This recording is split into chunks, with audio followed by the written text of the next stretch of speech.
अब्दुल्ला शाही साहब, अपने कैरियर और कामयाबी के सफ़र के बारे में बताएं। जी, नाम मेरा कंप्लीट अब्दुल्ला शारी है और मैं फील्ड में इस वक्त हूँ 92 से। और हमारा जो टोटल बिजनेस है वो मोटरसाइकिल और स्पेयर पार्ट्स के हवाले से हमारे टीम ने शुरू किया था इसको। और आज अल्हम्दुलिल्लाह हम स्पेयर पार्ट्स के साथ मोटरसाइकिल का बिज़नेस भी कर रहे हैं और हैवी बाइक का सिलसिला भी हमारे पास है। छोटी बच्चों की जो बाइक्स है वो भी हम इंपोर्ट कर रहे हैं और लेडीज़ स्कूटी और ऑटोमेटिक मोटरसाइकिल का हमारा बिज़नेस है। इसके अलावा ऑटो सिक्योरिटी, जो कार और मोटरसाइकिल के सिक्योरिटी सिस्टम है, हम वो भी बनाते हैं। ऑटोमेटिक मोटरसाइकिल बनाने का ख्याल कैसे आया? इसकी कीमत क्या है? ऑटोमेटिक मोटरसाइकिल हमारे पास हमने आज से 4 साल पहले एक ऐसे ही कस्टमर हमारे पास आया कि जी हमें बगैर गियर की कोई मोटरसाइकिल चाहिए।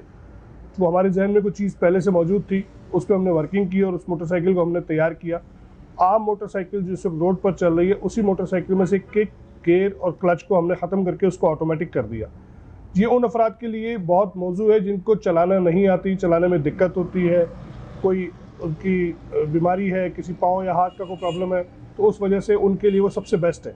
और कीमत उसकी 70,000 रुपये इस वक्त हम दे रहे हैं और अल्हम्दुलिल्लाह इस वक्त पूरे पाकिस्तान में हमारा माल जा रहा है।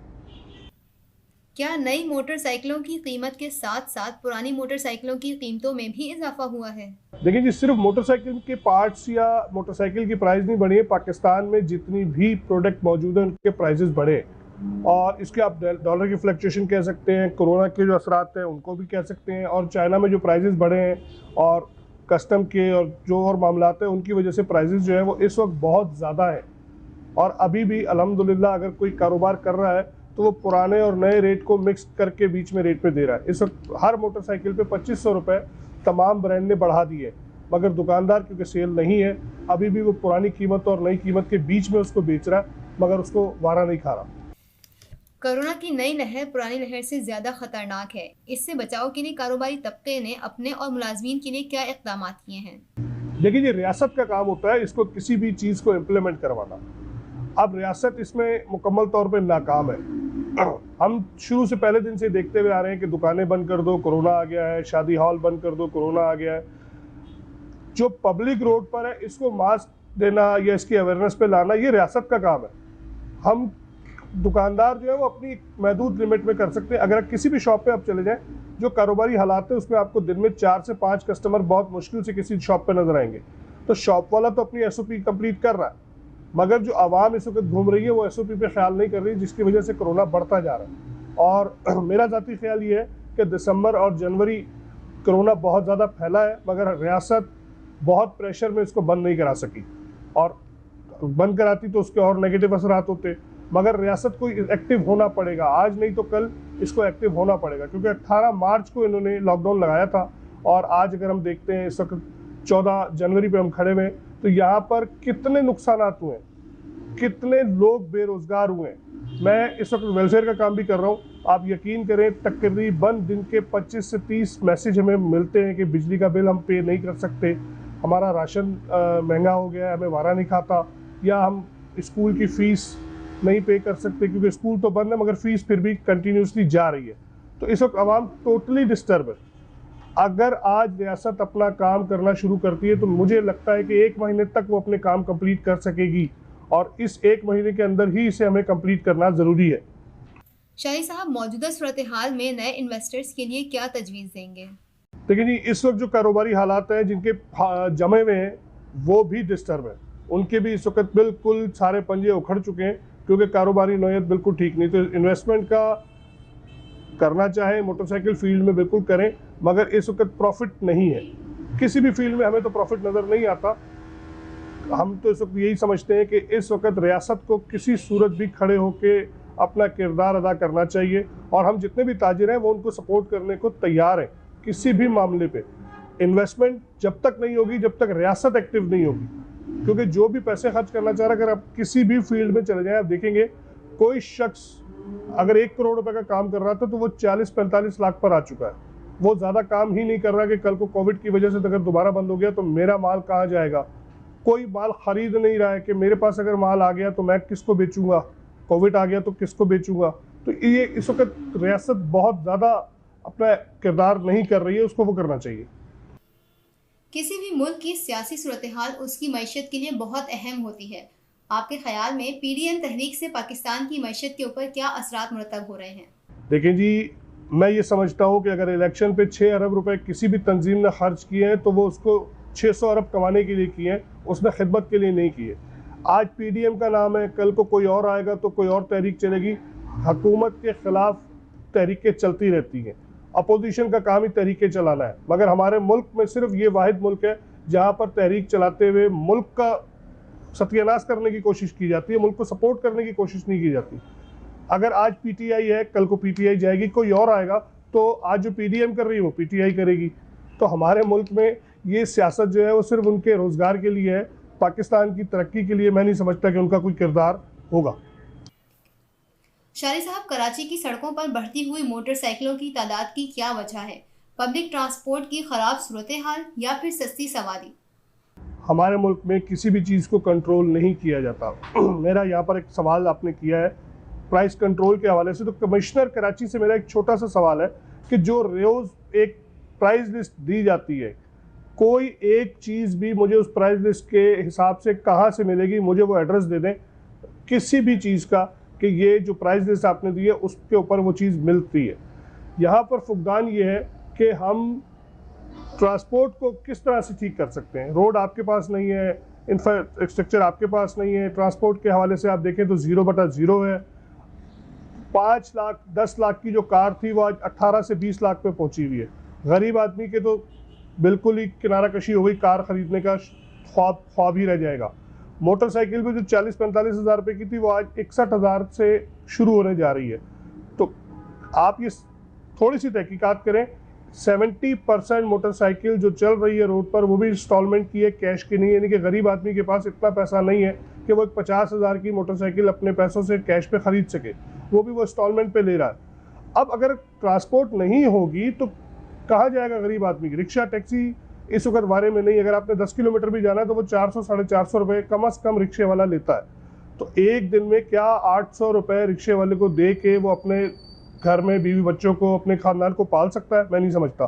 तो मोटरसाइकिल आपके पास एक वाहिद ज़रिया बचती है। इस वक्त मोटरसाइकिल अगर आप तादाद कराची के अंदर देख लो तो 25 से 30 लाख मोटरसाइकिल चल रही है। मैं मिनिमम बता रहा हूँ ये आपको, मैं मिनिमम बता रहा हूँ। 10,000 मोटरसाइकिल तकरीबन 22 या 23 दिन में बिकती है। और आप एवरेज निकाल लें कि पिछले 8-10 साल से क्या एक मोटरसाइकिल रोड पर आई होगी और पहले की कितनी मोटरसाइकिल रोड पर मौजूद है। तो यहाँ पर बात वही आ जाती है कि ट्रांसपोर्ट ना होने की वजह से ये तमाम चीज़ों का जो खमियाजा है वो आखिर जाके गरीब आवाम को ही पूरा करना पड़ता है। हुकूमत की जानिब से कारोबारी तबके की बेहतरी के लिए क्या इक़दाम किए गए हैं? यहाँ पर मैं आपको बताता चलूँ कि जब कोविड लगा था तो हमारी पहली मुलाकात हुई थी सीएम साहब से, जिसमें मेरे चेयरमैन शेख हबीब साहब भी थे और मरहूम चैम्बर ऑफ कॉमर्स के सिराज तेली साहब भी थे, मियाँ जाहिद साहब भी थे। हमारी सीएम साहब से मुलाकात हुई थी और हमने उनको सिर्फ एक चीज़ कही थी कि हमें इमदाद नहीं चाहिए, हमारा ताजिर जो है वो इमदाद का भूखा नहीं है, उसको थोड़े से फंड्स ऐसे दे दिए जाएँ जो बिलासूद कर्जे की सूरत में हो। हम आपको चेक दे देंगे दुकानदार का और उसको वो चेक मिल जाए आपकी तरफ से, वो अपना मसला जो भी मुश्किलात है वो टाइम पूरा करने के बाद अपना जो चेक दिया हुआ वो क्लियर करा ले। यानी कि बिलासूद कर्जे हमें मुहैया कीजिए। वादे तो बहुत हुए मगर यहाँ कोई उम्मीद नहीं की जाती सिवाय बातों के। पाकिस्तान में टैक्स के निज़ाम से आप किस हद तक मुतमईन हैं? मैं मुतमईन नहीं हो सकता। मुझे मुतमईन कौन करेगा? मुझे मुतमईन मेरे इदारे करेंगे, मुझे मुतमईन मेरे लोग करेंगे। अगर मैं टैक्स देता हूँ, मैं किस चीज़ पे टैक्स नहीं देता, मैं हर चीज़ पे टैक्स देता हूँ। जो भी ख़रीदारी आप करते हो उस पर आप टैक्स पहले से दे चुके हो और फिर मज़ीद टैक्स के बोझ आपके ऊपर पड़े जा रहे हैं, उनकी सहूलियात नहीं है। टैक्स आवाम देना चाहती है मगर मसला ये है कि हमारे एफबीआर और नैब के जो इन्होंने तरीक़ेकार बनाए हुए हैं, मुझे अगर 10,000 का टैक्स देना है तो पहले 25,000 मैं वकील को दूंगा और 50,000 रुपये रिश्वत दूंगा, तो जाके मेरा 10,000 का जो टैक्स है वो एक्सेप्ट किया जाएगा। तो रियासत, हुकूमत, एफबीआर, नैब मिल के कुछ ऐसा सिलसिला बनाए कि अगर दुकानदार टैक्स देना चाहता है तो वो बिल्कुल तरीके से जाके अपना टैक्स दे और अपनी जान छुड़ाए। मगर इतना उसको गंभीर कर दिया गया कि ताजिर डरता है, क्योंकि 60 to 65% आपके पास जो दुकानदार है वो पढ़ा लिखा नहीं है, उसको इतनी नॉलेज नहीं है। उसको समझाया जाना चाहिए, थोड़ी सी उस पर काम किया जाना चाहिए, तो जाके ताजिर टैक्स देने को तैयार है। टैक्स मना नहीं है, तरीक़ेकार के ख़िलाफ़ हैं। पार्किंग प्लाजा क्यों फेल हुआ? मजीद ऐसे प्लाजे बनाने की कोशिश क्यों नहीं की गई? देखिए जी, सवाल आपका बहुत अच्छा है। पहला प्लाजा ही फेल हो गया तो मज़ीद प्लाजे बनाने की कोशिश क्यों की जाएगी? प्लाजा इन्होंने बनाया था, मगर मुझे बताया कि कोई भी शख्स वहाँ गाड़ी खड़ी करके 1 किलोमीटर तक आने के बाद मार्केट में आएगा, कोई भी नहीं आता। अपनी आवाम के हिसाब से अगर आप दूसरे मुल्कों को देखते हैं तो वो स्टेबलाइज है, वो सीख चुके हैं और हमारी कौम अभी भी सीख रही है। ज़ाहिर सी बात है, वो 1 किलोमीटर अपना चल के मार्केट में आके चीज़ें लेके फिर वापस जाने की सहूलत नहीं, मुश्किल समझती है। तो यहाँ पर हमने सिंध गवर्नमेंट को एक तजवीज़ दी थी कि इस प्लाज़ा को ज़ाया ना होने दें। इसको या तो जो मार्केटें आपने तोड़ दी है उन मार्केटों के दुकानदारों को यहाँ पर जगह दी जाए, या आप इसके ऊपर मुख्तलिफ़ किस्म की एग्जीबिशंस कर सकते हैं, क्योंकि साउथ पूरे मुल्क का सबसे बड़ा कारोबारी हब है। यहाँ पर ऐसी हज़ारों लाखों चीज़ें हैं जो बाज़ार में आती हैं और हमें नहीं मालूम होता कौन सी प्रोडक्ट कब आई, कब कहाँ से आई।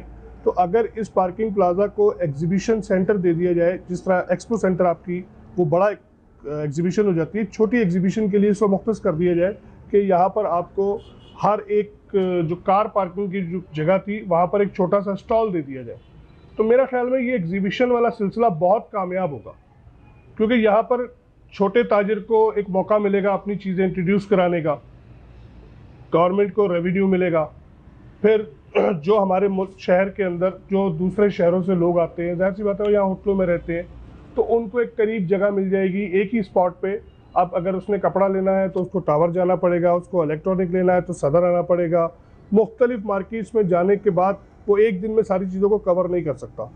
तो पार्किंग प्लाजा को अगर एक छोटा एग्जीबिशन सेंटर बना दिया जाए तो मैं समझता हूँ कि बहुत फ़र्क पड़ेगा कारोबार करने वालों के लिए, और हुकूमत को एक अच्छा मौका मिलेगा उसको यूटिलाइज़ करने का। तो मैं ये समझता हूँ कि इसको फौरी तौर पे इसको देखना चाहिए। कराची के रोड और ट्रैफिक का निज़ाम बद से बदतर हो रहा है। आपके ख्याल में ये कैसे और कौन ठीक करेगा? ये निज़ाम जब तक बेहतर नहीं होगा, जब तक इदारा अपनी ज़िम्मेदारी को समझेगा नहीं। हमारे यहाँ जिस भी इदारे से आप बात करेंगे वो कहेगा वसाइल नहीं है हमारे पास। ये जवाब ख़त्म करना पड़ेगा और काम करना पड़ेगा।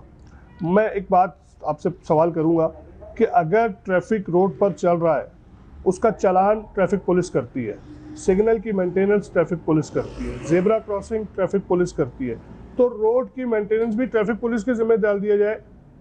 जो फंड है वो उनको दे दिए जाए ताकि आवाम को रोड तो मिले।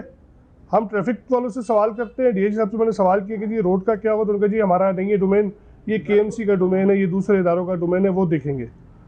अब अगर कोई एमरजेंसी आती, मिसाल के तौर पे मुहर्रम के दिन आते हैं या 12 रबीउल अव्वल के दिन आते हैं या ईद बकरीद आती है, कोई शॉपिंग के दिन आते हैं, तो इस पे इनके पास ऐसा सिस्टम ही नहीं है कि फला रोड को इस तरह से आधा खोल दो या आधा बंद कर दो, ये इलाका बंद कर देंगे, वो सारा ट्रैफिक दूसरे इलाके में चला जाएगा।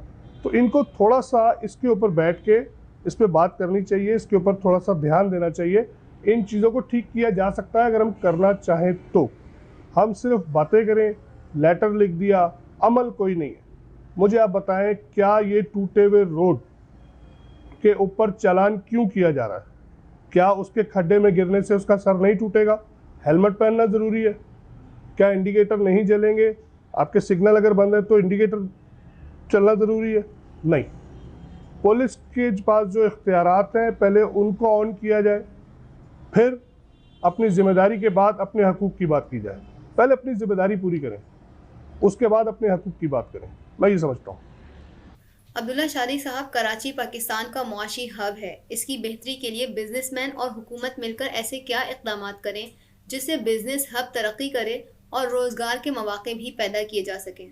आप अगर देख रहे होंगे कि पिछले 5 साल से ताजिर अपने ही प्लेटफॉर्म के ज़रिए पोल्स पे लाइट लगवा रहे हैं, सेवरेज के लिए अपने ही फंड से काम करवा रहे हैं, ट्रैफिक को कंट्रोल करने के लिए भी जिन मार्केटों में रश होता है ताजिर ही 5-10 वॉलंटियर खड़ा करते हैं कि जी इस रश को ख़त्म किया जाए। कौन सी ऐसी चीज़ है जिसमें ताजिर की इन्वॉल्वमेंट नहीं है? मैं यहाँ पर एक चीज़ कहना चाहूँगा कि कुछ अरसे पहले हमें पुलिस की तरफ से एक लेटर मौसूल हुआ कि अपनी दुकानों के आगे कैमरे लगवा लें। और सिक्योरिटी का इंतज़ाम भी करें, सिक्योरिटी गार्ड का इंतज़ाम भी करें। तो मैंने आगे से उनसे सवाल किया कि फिर थानों की जगह हम पार्किंग बना देते हैं, क्योंकि सब कुछ अगर ताजिर नहीं करना है, कैमरे भी हमने लगाने हैं, सिक्योरिटी गार्ड भी हमने लगाना है और सारे वसाइल भी हमने ही पूरे करने हैं, तो फिर सिंध पुलिस का यहाँ पर क्या काम है? उस प्लॉट को फिर पार्किंग के यूज़ में ले लें, वो बेहतर नहीं है। हर इदारा सिर्फ अपनी जान छुड़ाने के लिए ताजिर पे डाल के, दुकानदार पे डाल के, रहायशी पे डाल के अपनी जान छुड़ा लेता है, वसाइल नहीं है। मगर जब डंडा चलाना होता है तो सारे वसाइल एक्टिव हो जाते हैं, सारे ऑर्डर उनके पास आ जाते हैं। ये थोड़ी सी नाइंसाफ़ी है, इस पर थोड़ी तवज्जो देने की ज़रूरत है।